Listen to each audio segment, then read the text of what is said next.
आप देख रहे हैं नवबिहार 24 और आपके साथ मैं राजीव सिंह। अररिया में हिंदू स्वाभिमान यात्रा के दौरान मंच को साझा करते हुए अररिया सांसद प्रदीप कुमार सिंह ने एक विवादित बयान दिया। उन्होंने कहा कि अगर अररिया में रहना है तो हिंदू बनकर रहना होगा और जब बेटा बेटी की शादी करनी होगी तभी आप जाति खोज लीजिएगा और तब तक हिंदू बनकर रहिए, एकजुट रहिएगा तो ही आप आगे जीत पाइएगा, शांति से रह पाइएगा। यह बयान राजनीतिक गलियारे में हलचल मचा दी है और सोशल मीडिया में सुर्खियां बटोर रही है। इस बयान के बाद राजनीतिक गलियारे से राजद का प्रतिक्रिया भी सामने आने लगी है और आप देखें कि अररिया के राजद नेता और राजद प्रवक्ता ने क्या कहा। कोई बोलता है गर्म से को और मुसलमान है, हमको हिंदू करने में क्या शर्म है। हम सबको कहते हैं इलेक्शन में भी कि अररिया में रहना है तो हिंदू बनना होगा,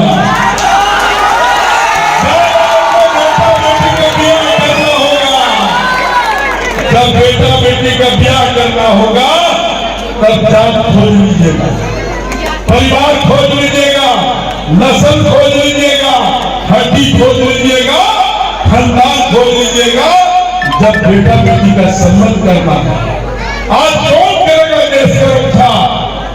बताइए, इस देश का रक्षा कौन करेगा? अगर मोदी जी नहीं होते क्या अयोध्या में अगर मोदी जी नहीं होते, मित्रों सुनो, वोट से देश का दिशा और दशा तय होता है, वोट से देश का तकदीर और तस्वीर बदलता है। अगर 303 सीट नहीं आता तो क्या 370 कश्मीर से हटता? जनसंख्या नियंत्रण कानून आ गया, कैसे इस तरह से भी घोर निंदा करते हैं कि जिस प्रकार से अररिया में बेरोजगारी फैली हुई है, जो प्राकृतिक आपदाएं आ रही है, जो रोज़ यहाँ हत्याएं लूट हो रही है, रोज़ जो नई नई घटनाएं हो रही है, जनता समस्याओं से पीड़ित है, उनको दूर करने की दिशा में ये अपना ध्यान न लगाकर सिर्फ जात के नाम पे, धर्म के नाम पे, हिंदुत्व के नाम पे, मंदिर और मस्जिद के नाम पर जो राजनीति ये लोग करना चाहते हैं, जो हिंदू स्वाभिमान यात्रा के आड़ में पूरे सीमांचल की भाईचारगी और सौहार्दपूर्ण भरे वातावरण को बिगाड़ना चाहते हैं, ये इनका मानसा कभी सफल नहीं होगा। इनको यहाँ की समस्याओं पर फोकस होना चाहिए, यहाँ की जो दिक्कतें हैं उन्हें दूर करने के लिए उस पर ध्यान केंद्रित करना चाहिए। जनता ने बड़े ही उम्मीद और आशा के साथ उन्हें फिर से यहाँ का सांसद बनाने का काम किया है। उन्हें कोई अधिकार नहीं मिलता कि जो भारत की संवैधानिक अधिकार यहाँ की आम जनता को, हर जाति और धर्म के मानने वाले लोगों को मिला है, उसको तोड़े।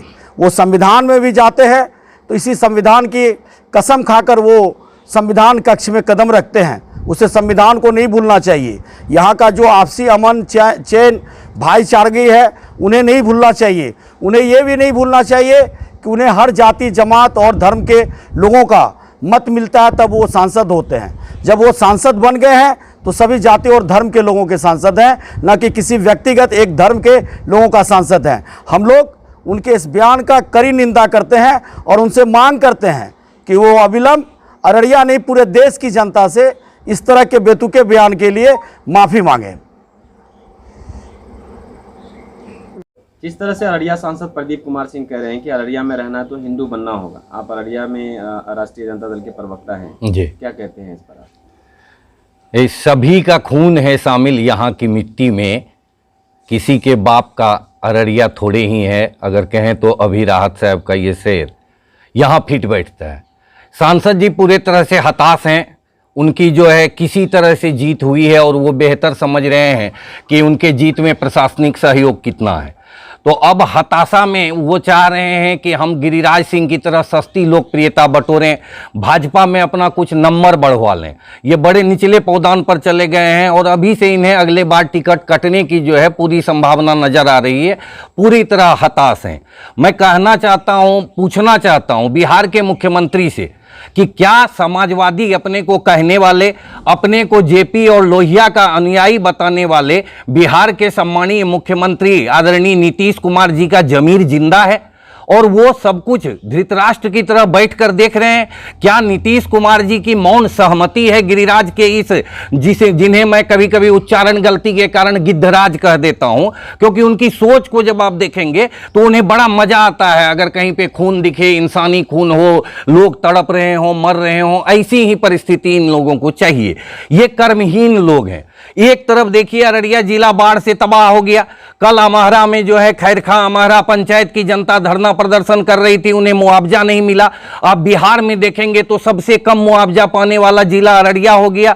दूसरी ओर देखिए युवा व्यवसायी जो अभी उन्नति के शिखर की ओर बढ़ रहा था, हमारे भाई दीपक गुप्ता जी की हत्या, भगत जी की हत्या हो जाती है। इतना बेखौफ हो गया है अपराधी। भ्रष्टाचार चरम पर है। अंचल कार्यालयों में गरीबों का शोषण दोहन हो रहा है सीईओ और कर्मचारियों के द्वारा, और हमारे सांसद को इनकी चिंता नहीं है, उस जनता की चिंता नहीं है जो जिसका वो जनप्रतिनिधि बनकर आए हैं। वो कहते हैं कि अररिया में रहना होगा तो हिंदू बनना होगा। यह अधिकार सांसद को किसने दिया?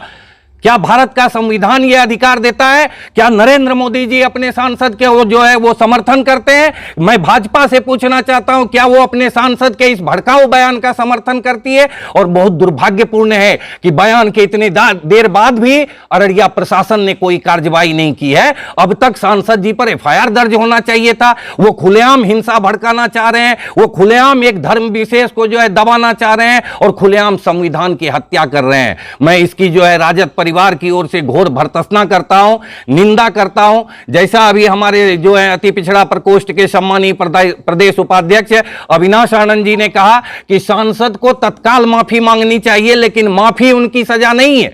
उनकी जितनी ये गंदी सोच रही है इस बयान के पीछे, उसके लिए उन पर मुकदमा दर्ज होना चाहिए। लोकसभा अध्यक्ष को संज्ञान लेना चाहिए। इनके लोकसभा की सदस्यता रद्द होनी चाहिए। मैं सरकार से ये मांग करना चाहता हूं।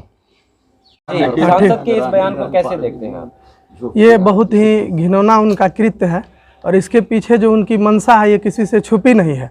भारतीय जनता पार्टी का ये इतिहास रहा है कि देश में नफरत की राजनीति करके वो सत्ता में आए हैं, और जो हमारे देश का मूल मुद्दा है गरीबी का, बेरोजगारी का, अन्य कई समस्याएं हैं, उनसे ध्यान को भटका करके लोगों को गुमराह करके और सत्ता में वो आना चाहते हैं। मैं उन्हें कहना चाहता हूं, जिस तरह से उन्होंने संविधान की धज्जियां उड़ाते हुए यह गैर संवैधानिक बयान और गैर जिम्मेदाराना बयान दिया है, यह देश हित में और अररिया की जनता के लिए तो बिल्कुल भी ठीक नहीं है। और मैं भारतीय जनता पार्टी के शीर्ष नेतृत्व से यह पूछना चाहता हूं कि ऐसे सांसद पर उन्हें अब तक कार्रवाई करनी चाहिए, और ख़ास करके जो प्रशासन है, प्रशासन को अब तक उन पर कार्रवाई कर दिया जाना चाहिए। अभी देखे होंगे आप, जो गिरिराज सिंह अररिया आए हुए हैं, उनके आगमन से ठीक एक दिन पहले जिला मुख्यालय में एक व्यवसायी दीपक भगत जी की हत्या हो जाती है।